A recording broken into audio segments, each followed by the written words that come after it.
Good morning. Kids, I have a question for you. Is that on or am I? Who remembers what the 3 words from last Sunday's message? Does anyone remember what it was? The 3 words you were supposed to remember. I think if you told, was it Grace? If you told Grace at the end, you got a prize. Does anybody remember? Girls, call it out. Guard your heart. And now that there's 3 more words at the end. With all, what's the last word? With all diligence. So I happen to be married to somebody who quite enjoys gardening. And so just to bring the 2 things together, I have to tell you, gardening and doing it well seems to require a fair amount of diligence. So I think that the 2 are pretty connected, of guarding your heart with all diligence. And so it's a good thing when we think about guarding our heart with all diligence, and then we think about gardening, and we think about all those weeds that Uncle Jason was showing there. You have to be a diligent farmer, always watching and making sure that they're weeded and watered, right? So anyway, sorry, as I was listening, I was thinking of how the 2 kind of go hand in hand. I wanted to share a few passages with you this morning. I find myself often, if I'm going through some type of a test or challenge, I'm thinking this thought. I'm curious if this comes to your mind. I think, Lord, who's somebody in the Bible that's been through something like I'm going through? I always look for, I'm looking for some comfort. Let's just call it what it is. And I'm thinking, Lord, what story can I think of where I can see somebody who's been through something like this and could sympathize with what I'm going through? And it's amazing to me. It's not exclusively Jesus, but how often it's like I don't realize it until I'm wrestling with it in my mind, as I was this week. And I was like, wow, like, man, how could I have been so blind to realize like how Jesus has been through what I'm going through, and how much I take so much comfort in that. And perhaps if you take nothing else away, I would say I really encourage you. If you're going through something or you're wrestling with something, just allow the Lord, ask him, Lord, show me how. Because what does it say? It says in Hebrews, I want to read these 2 passages from Hebrews just quickly. Hebrews chapter 2 at the end, and then, 2 parts of Hebrews chapter 2, and then Hebrews chapter 4. They're both similar. So let's look at Hebrews. I'll start in Hebrews 2 if you want to turn there. I'm not going to spend a lot of time here, but I'll share this with you. Hopefully it's an encouragement to you.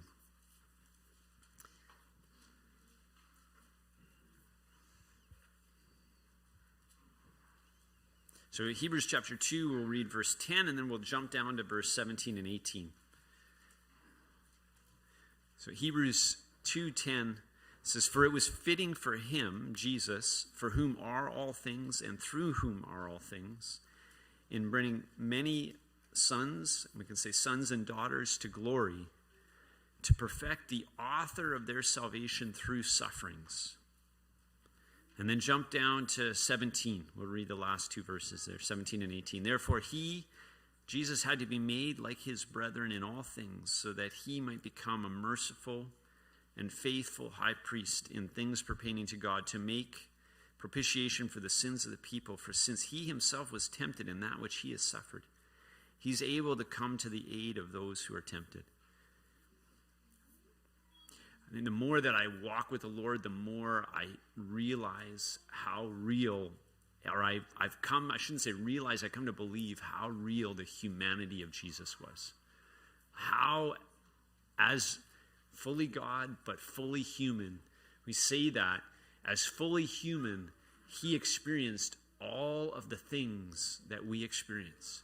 So you think about the emotions you experience, you think about the hurt that you experience, and the pain, and the sorrow, and all of those things.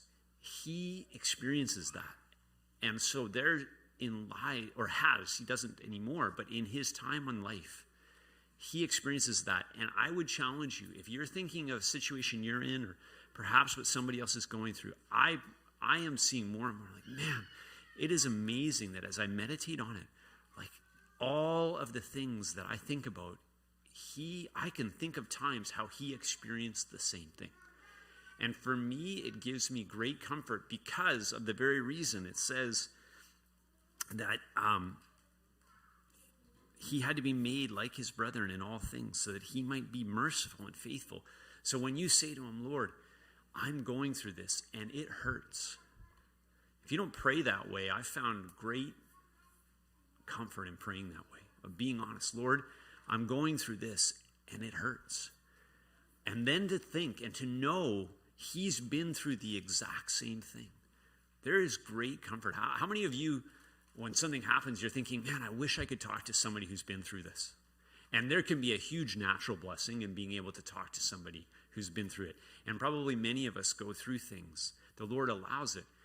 Like Paul said, I've been comforted so that I could be a comfort to others, right? And there's people, and I've said this to people, you've been through things I haven't been through. But God will use that because when we meet somebody else who's been through what you've been through, God could use you to be a comfort to them. But so there is this natural blessing that we have, and brothers and sisters that can relate. But Jesus can relate, and I find so much comfort in that. And so then I want to jump to the end of chapter 4, Hebrews 4. So jump ahead, whether that's a page flip for you or not. So looking specifically at verses 15 and 16.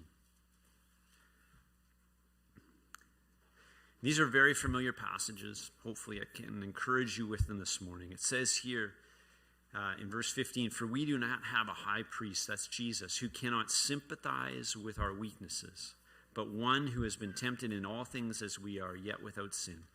Therefore, let us draw near with confidence to the throne of grace so that we may receive mercy and find grace to help in time of need. And what I saw here, and we talk about that verse 16 a lot, coming boldly to the throne of grace, or coming with confidence to the throne of grace to receive mercy and find grace. And what struck me this time, it's both. Oftentimes I think, focus often on the grace, coming boldly to the throne of grace to receive grace. And it's so true. That grace is there to help us to overcome. But it struck me this morning or yesterday when I was reading this, I was like, wow, it's to receive mercy and grace. And if I'm honest, there's many times I need both. And I see the difference. The mercy is, Lord, I fell short. And I need mercy. And Lord, I don't want to do it again. I need grace to overcome when the next time comes, whatever the case may be. But it is interesting. He's a merciful and faithful high priest. He's been tempted in all things. He was without sin. But we, at times, need his mercy, just like we need his grace. And I thought, man, I can come with confidence saying, Lord, I need mercy and grace. I need both of them. And it was interesting to me because oftentimes I think of the grace, and that's so true. But I was like, wow, it's both. And I want to be willing to say I need both. I need mercy and grace at times. And so we can come with confidence. Okay, we're going to go from here. We're going to go to Isaiah, a very familiar passage, Isaiah 53. I read this for my boys last night. I read it in the NLT, so I'm actually going to read in the NLT today, Isaiah 53. And I just read it for them. I tried to give them some context. I explained to them how Isaiah was a prophet and how God would use the prophets to speak to the people of Israel and give them a message. Sometimes it was telling them about sin in their lives. Sometimes it was to encourage them, different things. So I read this to them and I said, I want you to tell me, who do you think this passage is about? And so as I read it slowly in the NLT, it was very fascinating to watch them change their guesses. I had a few guesses, but that was changing as we went through. But it's, I'm going to read this. I'll read a part of it and I'll talk to you about it. Who has believed our message in verse 1? To whom has the arm of the Lord, to whom has the Lord revealed his powerful arm? My servant grew up in the Lord's presence like a tender green shoot and like a root in dry ground. There was nothing beautiful or majestic about his appearance, nothing to attract us to him. He was despised and rejected, a man of sorrows and acquainted with the deepest griefs. We turned our backs on him and looked the other way. He was despised and we didn't care. Yet it was our weaknesses he carried. It was our sorrows that weighed him down. And we thought his troubles were a punishment from God. A punishment for his own sins. But he was pierced for our rebellion, crushed for our sins. He was beaten so we could be whole. He was whipped so we could be healed. All of us like sheep have strayed away. We left God's paths to follow our own, yet the Lord laid on him the sins of us all. I'm going to stop there. We may continue on, but going back, I was thinking this week, I was thinking about the thought of being rejected. And I was like, Lord, I was thinking, Lord, where's an example of being rejected? And then I was like, Jesus. And I thought, I went through something this week and it felt that way. And when you are rejected, it feels like a punch to the gut, if I can use that expression. I walked through that for several days. And I would text Whitney. And I would say, pray for me. I said one, all of a sudden things come alive. Things come alive in those moments. And I just said, I'm leaning on the everlasting arms, knowing he will hold me fast. And then to come across this passage and know, like, Jesus, you knew what it was like to be rejected. And to have the very ones you made reject you, the very one you poured your life into for 3 years, turn and reject you. And you can think, well, okay, that doesn't apply to me. But I think it does apply to all of us. I would ask you, who of you that has made a decision to serve the Lord didn't face rejection? I think that's a testimony many of us have. When you make a choice to serve Jesus, and this is often a fear when you're sitting there counting the cost and wondering, oh, do I serve the Lord? Do I go, as the expression is, do I go all in? And perhaps what runs through your mind, one of the costs you're faced to count is, well, what would people think? What if people reject me? What if friends that I have turn their back on me because I made a decision that I want to serve the Lord? And that to me was a comfort this week to know, Lord, you know what it's like. You know what it's like to have people turn their back on you. What about other things? It says he was despised and rejected, a man of sorrows, acquainted with deepest grief. And I just encourage you in that. I was thinking, and it's something that I cannot personally relate to, but I did have a chance to go to Alex's funeral this week. And you think about the grief. But I think, man, for his children, you think of his wife, obviously, Doreen, but you think of the kids. And I thought, Jesus, somewhere between 12 and 30, you lost your dad. We don't know when, we don't know how. But I thought, man, praise God that we have a Savior that can relate to exactly what they will go through. And praise God, we have brothers and sisters in this fellowship that can also relate because they've walked that same road. And I think it's not a coincidence that God has brought people into their lives that have walked that same road too.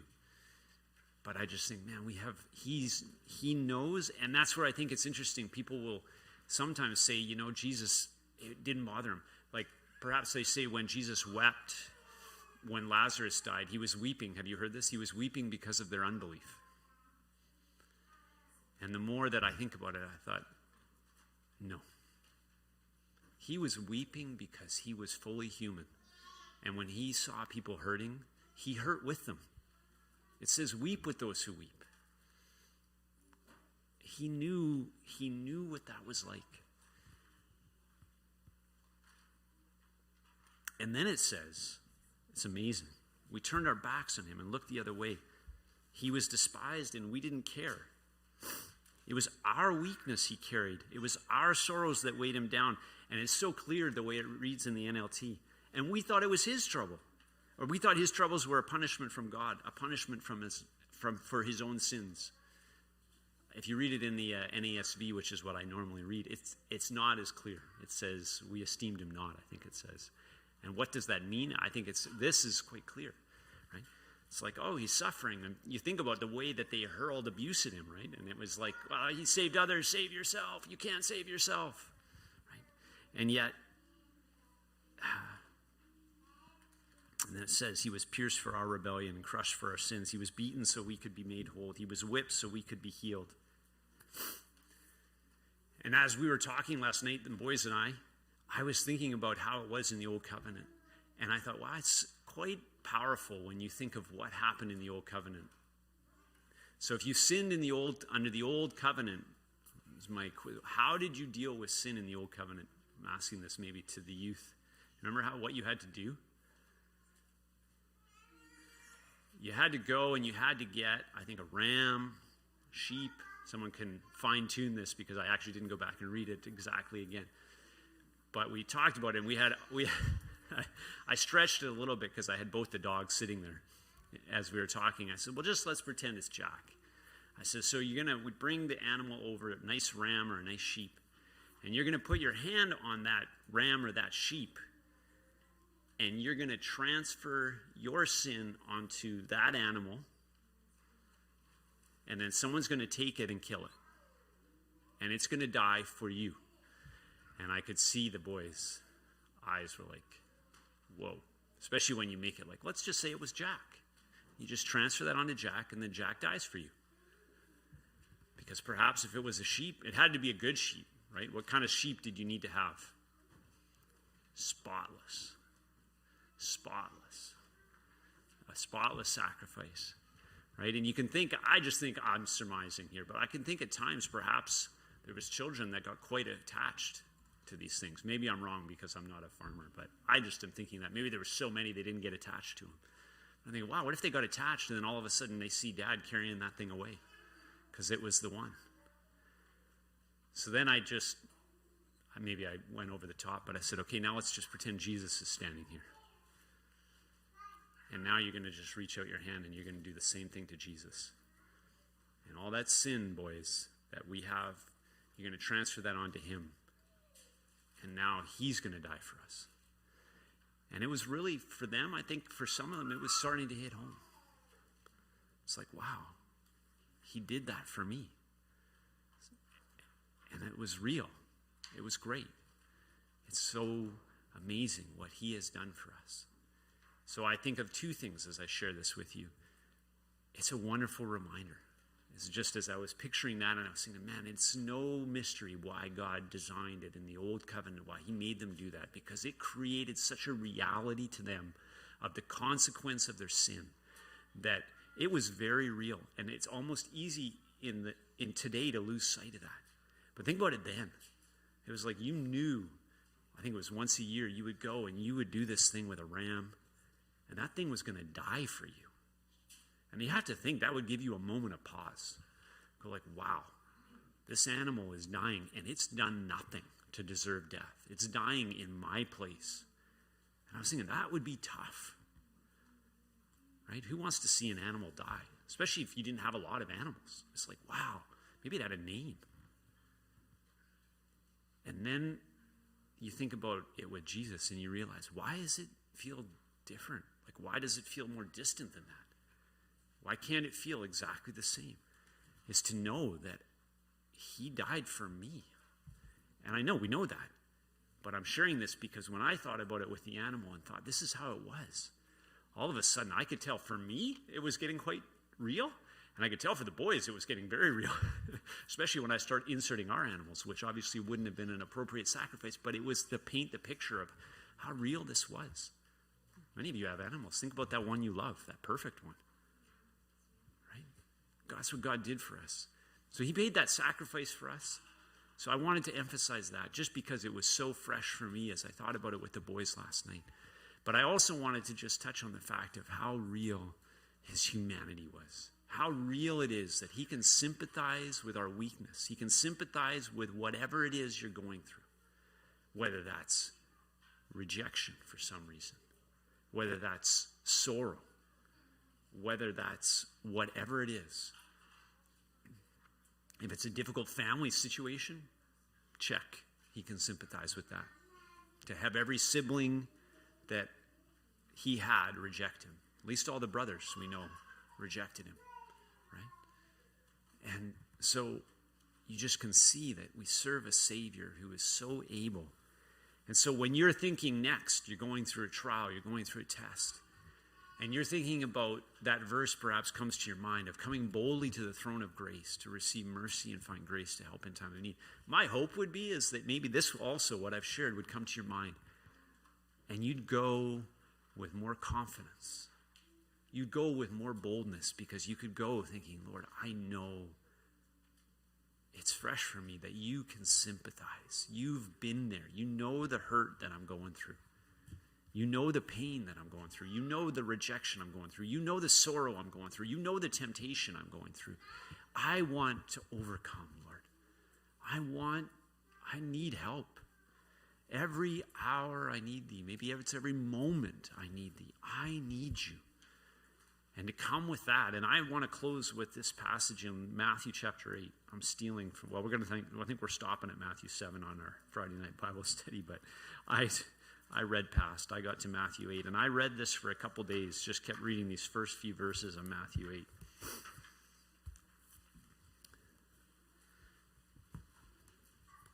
You may wonder how this ties in. Hopefully you'll see it. It says in Matthew 8, verse 1, when Jesus came down from the mountain, large crowds followed him, and a leper came to him and bowed down before him and said, Lord, if you're willing, you can make me clean. And Jesus stretched out his hand and touched him, saying, I am willing, be cleansed. And immediately the leprosy was cleansed. And he touched him. That's not what I'm going to talk about. You've probably heard people talk about the fact that he touched him before. Nobody would touch a leper. I'm sure that spoke volumes to the leper, the fact that he would touch him. But the part to me was just the way the leper came. Said, Lord, if you're willing, you can make me clean. Like there was such a confidence there to say, Lord, you can heal me. And for me, it's that confidence that I was struck by this week. Just going through some things, thinking, Lord, I need to have that kind of faith. That no matter what I'm going through, I can turn to you and say, Lord, you can help me. Whatever it is, whatever you're going through, come with this. When we talk about coming boldly to the throne of grace, coming with this kind of confidence, Lord, you can help me. You have given a promise that you will help me, and I know you're able to help me. And I need it. I need help. Whatever it is, to come with that. Look at the next one. And it isn't, we don't come. These are great examples because these two examples, there's nothing here on their own merits. So the enemy may come, but what about this? Well, what about you did yesterday? Well, he's not going to listen to you. So let's just not lose the context. We're talking about a leper, and now we're talking about a Roman is the next one. I believe it's a Roman because it says he's a centurion. And when Jesus entered Capernaum, a centurion came to him, imploring him and saying, Lord, my servant is lying paralyzed at home, fearfully tormented. And Jesus said to him, I'll come and heal him. But the centurion said, you know this story. He says, Lord, I am not worthy for you to come under my roof, but you just say the word, and my servant will be healed. And then he gives that example about how he can command his soldiers, and he knows that for Jesus, it's the exact same way. You just say the word, Jesus. We're not coming, the one thing that is required of us. What is the one thing required of us when we come boldly to the throne of grace? Faith. Faith is what is required of us. And you see that here with the leper. You see that with the centurion. They just came, not on their own merit, nothing like that. They came because they believed that Jesus could help them, and they believed it full stop. Like it was like, you can help me. I know you can help me. And I was challenged by that this week. I really feel like the Lord took me there, past Matthew 7, and to there, so that I could see that and just know that's the type of confidence that I need to have as I come before him, and to just crying out. Jesus, it says in Hebrews chapter 5, it said he cried out to the one who was able to save him from death, and he was heard. So Jesus, that's another way that Jesus can sympathize with our weakness. You think, you get desperate, and Jesus got desperate too. It says in the days of his flesh, the days he was a human, the days he was on earth, he offered up prayers and supplications with loud crying and tears to the one able to save him from death. Do you think when that was, we think, and we know it was in the Garden of Gethsemane. I'll ask you this. Do you think he was crying out with loud cries and tears at other times? I believe he was crying it out at other times. What about when Joseph died? Do you think he cried out? Perhaps. We don't know. I think he probably was asking the Lord, asking his Father for help. What about, there's so many times when people wanted to stone him. And then it would say, you read different passages, and he went away on the mountain to pray. We know when he was in the Garden of Gethsemane, we see his humanity in the sense that he said, Lord, if there's another way, I would rather do this another way. If I don't have to drink this cup, Lord, I don't want to drink it. And I've learned to pray in a similar way. And I've said this before, there's been times where I've poured out my heart to the Lord, and I've just said, Lord, I don't like this. This hurts. But then it comes back to this song that we talked about. What was the song? The battle you've already won. There's some great lines in that song, right? I don't know what you're doing, right? But just that trusting in the Lord with all of our heart and leaning not on our own understanding, and just knowing that he will make our path straight. And I thought this week, and I said this to someone this week, I said, the Lord's never closed a door in my life and not opened a different door after, that I look back and can say, man, I'm glad that he closed that other door. But in the moment of a door closing, does it hurt? Especially, what if it's something you want? You really would like it. It's not wrong. That's not wrong. But it has to be in all that we do as we walk with Jesus to say, Lord, not my will, yours be done. And Lord, something's before me. Lord, if this is not what you have, Lord, I don't want it. And perhaps he says, it's not what I have for you. And the door closes. And sometimes that hurts. But to trust him completely and to know that he has your absolute best in mind. And I could confidently remind myself this week saying, Lord, you've never failed me. You've never closed a door. And I could look back and say, Lord, and I could name many situations where I could see how God has closed doors. And in the moment you're wondering, why? I don't understand that. And then you can look back in hindsight and say, you know what, I can see it. And man, there's even doors he's closed, and I can look back, if I'm honest, and say, I don't understand how that played out still to this day, but Lord, I trust you because you've always been good to me. You've always been good to me. But in the moments, sometimes we don't understand. Anyway, the best part, or the biggest thing I really was on my heart this morning, and what I'm sharing from my own experience this week, just a reminder again of a God who, a Savior, a brother, as he calls us, amazing, that can sympathize with our weakness. And again this week, as I asked for that example, Lord, who's somebody in the Bible? What's a story? Again, he's faithful to show it. And how many times, as I said when I started, is it Jesus that he reminds me? Jesus has been through, Tim, what you're going through. Look to Jesus. And so that's my encouragement to you this morning. You're going through something today. Maybe you go through something tomorrow. You don't even see it coming yet. Look to Jesus. He can sympathize. And I bet you if you just wait on the Lord and ask him to show you, he'll show you exactly how Jesus has been through what you're going through.